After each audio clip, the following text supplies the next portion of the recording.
Today we will talk about continuity and differentiability, which are two concepts that utilize the notion of a limit heavily. So first of all, let's think about the word continuous and think of what does that really mean in English. Much just like the word limit, an intuitive understanding of what continuous is might provide the very first informal definition of a continuous function.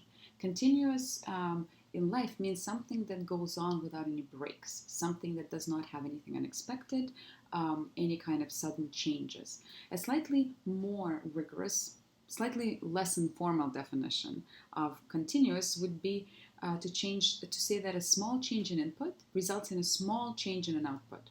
And we witness that all the time in real life. For example, when blinking.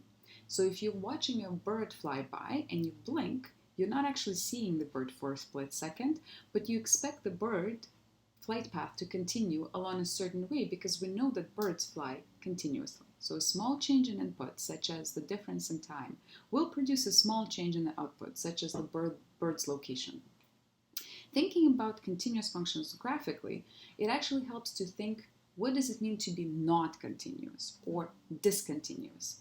So in terms of analogies here, the easiest thing to think about is a function is continuous if I can draw it without lifting a pen. So what are the functions that will force me to lift a pen when sketching them? The first example is a hole, of course, right? So I have to sketch a little piece of it, pick up my pen, and then sketch the other part. Along the same lines is a finite jump, where I draw the little piece of the function first, pick up my pen, and then continue on. There's, of course, then an infinite jump, which is a vertical asymptote in this case. Then the combination of the first two is the one case that's probably a little harder to think about. We call it a misalignment. So it's kind of like you tried patching up your hole, but you've patched it up in the wrong spot. So in order to draw the misalignment, I have to lift up my pen, draw the point in another spot, and then continue on in the other direction. Okay, so this is a very graphical description of what it means to be discontinuous. Now thinking about what does it mean for a function to then be continuous, let's try to use our practice with limits to come up with an analytic or formulaic description of a continuous function. So to be continuous, I essentially have to avoid all of these discontinuous cases. So to be continuous at a point A, or let's call it C, the function must avoid all of these above situations. So let's try to come up with description that will make the function not be able to have a hole at C, or a finite jump, or an asymptote, or a misalignment. Okay? So how do we avoid having a hole? A hole is when the function does not even have a value at that point. So in order to avoid having a hole, we must have that f of c is defined. Okay, and this will guarantee that my function cannot have holes. Okay, then I would also like to avoid having jumps, finite or infinite. The finite jump can be described as the limit on the left is not equal to the limit on the right. Right? Infinite jump can be described as the limit at that point doesn't exist at all. It equals infinity, which is not a number, so it can be described it does not exist. So in order to avoid both types of jumps, I can simply ask that the limit of the function as x approaches c exists.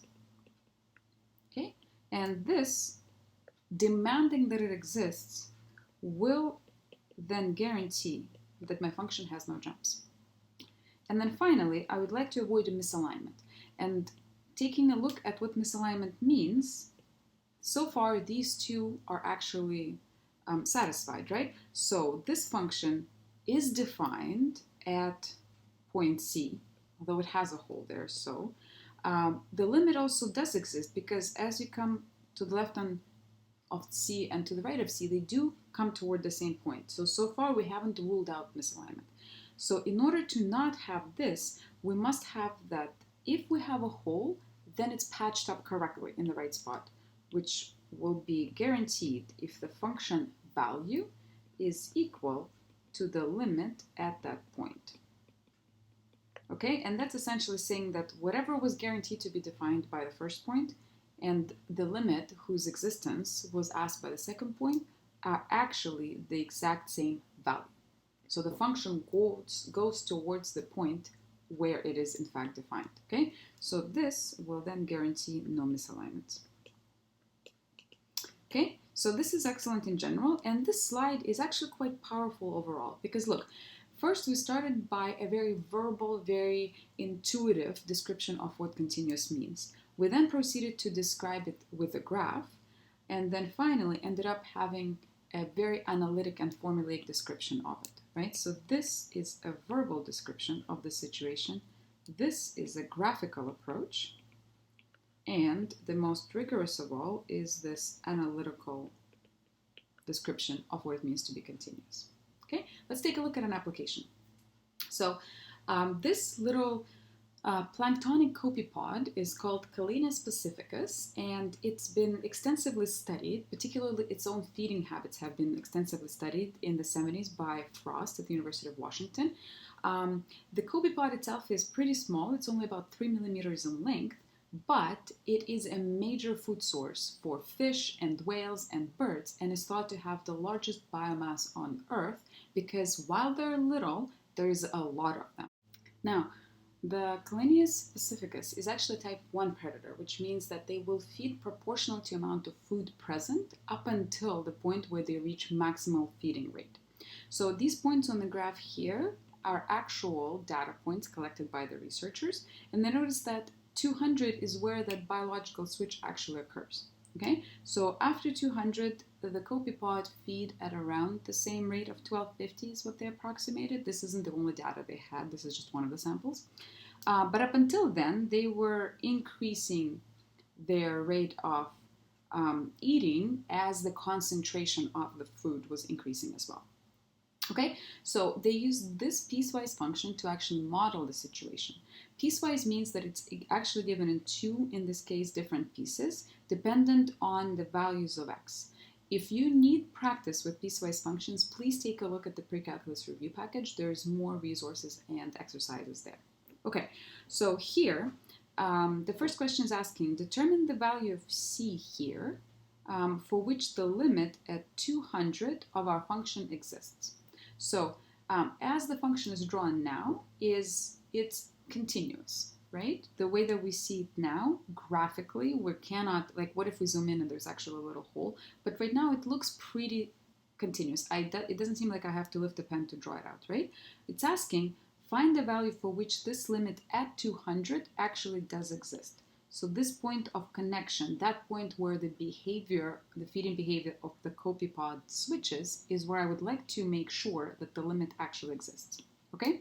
So in order to make sure the limit exists, I need to have that the limit from the left of my point of interest is equal to the limit from the right of that point. Okay?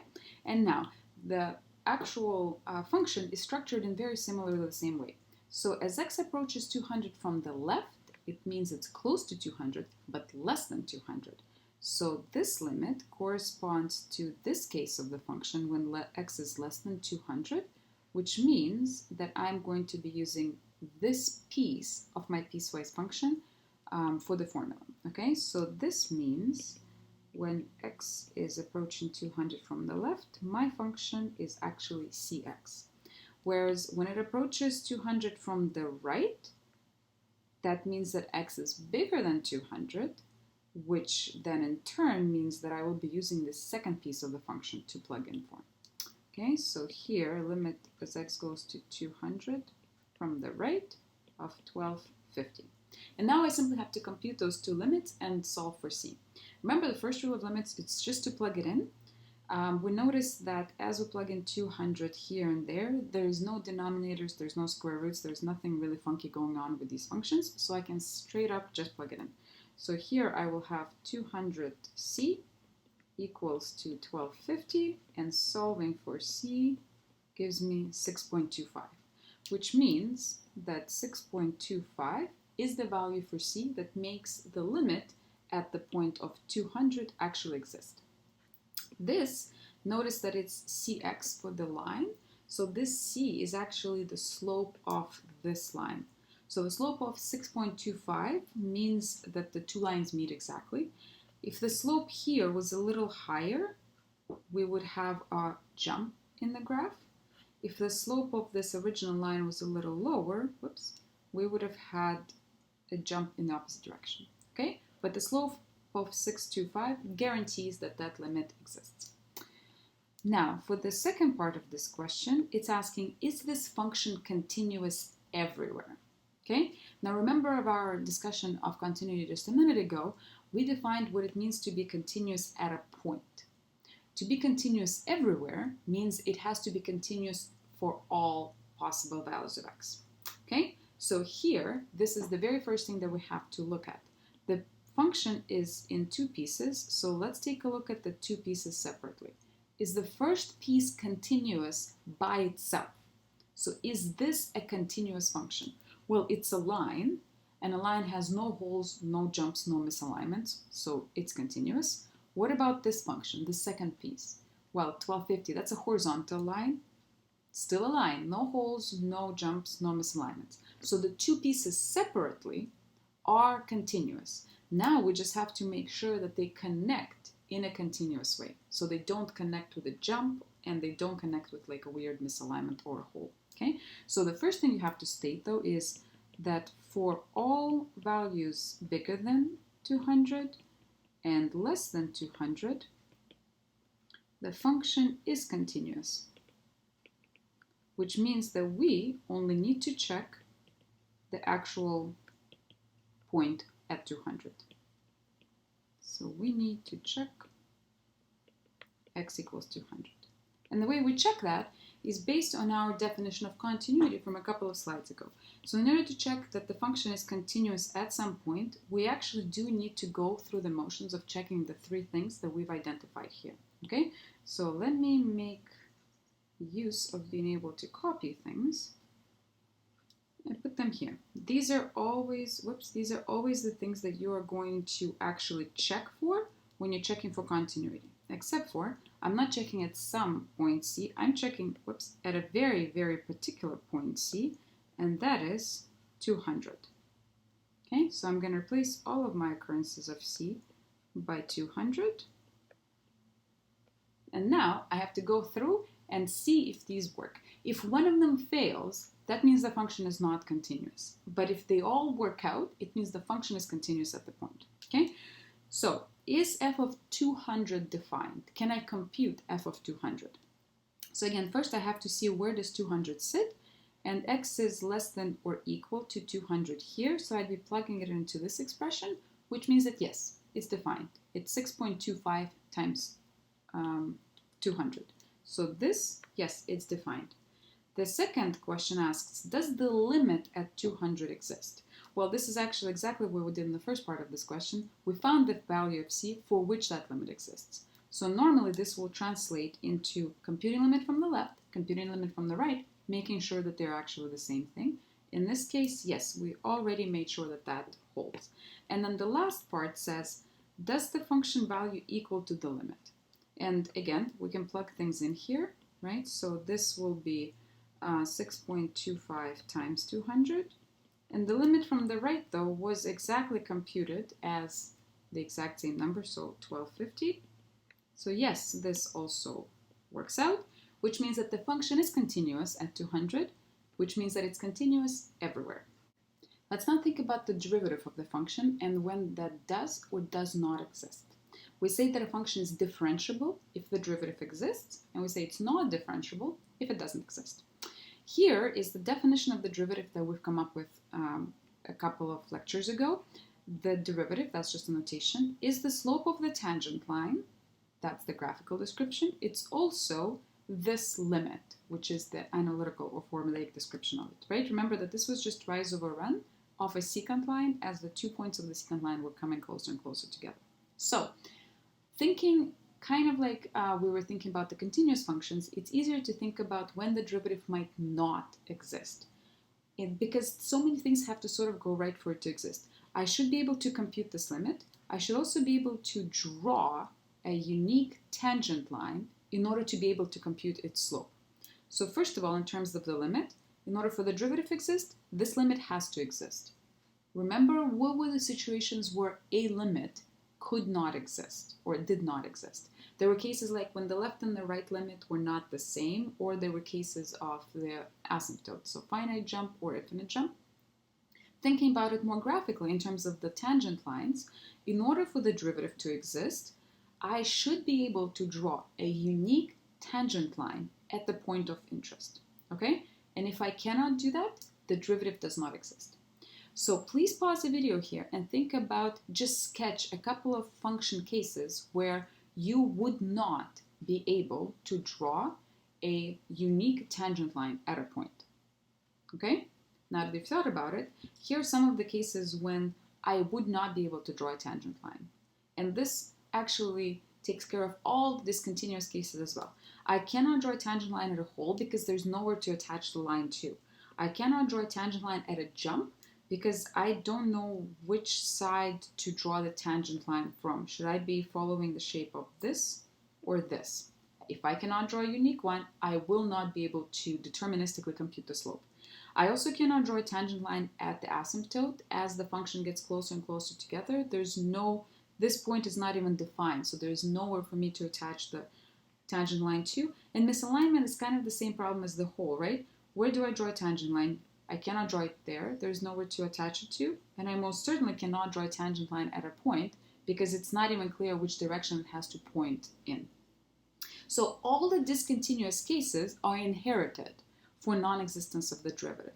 But there's another one case where the function is continuous, but you cannot draw a tangent line, a unique tangent line to it. And this is what we call a cusp or corner. So here, the issue, of course, is if I draw from the left side of it, my derivative, my slopes have to be pointing in one direction. If I draw from the right side, the slopes will have to point in the opposite direction. If I cannot draw a unique one, I cannot actually compute one unique slope, which means the derivative does not exist. So these are all the cases when the function is not differentiable, described graphically. Let's now think back to our favorite copypod and ask ourselves, well, this function was shown to be continuous. Is it differentiable? Okay, so I'm not going to do this analytically. We're going to analyze it purely using the graph. So differentiable, once again, and this is going to be important throughout, is derivative exists everywhere.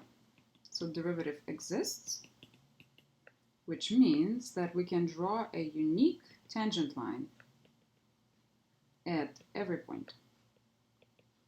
So looking at the graph here, again, just like in the continuous case, I can see that the first part of the function is differentiable everywhere, right? It's just a line, so I can draw a tangent line to a line at any point. It's going to be the line itself. It's a pretty boring tangent line, but it is unique.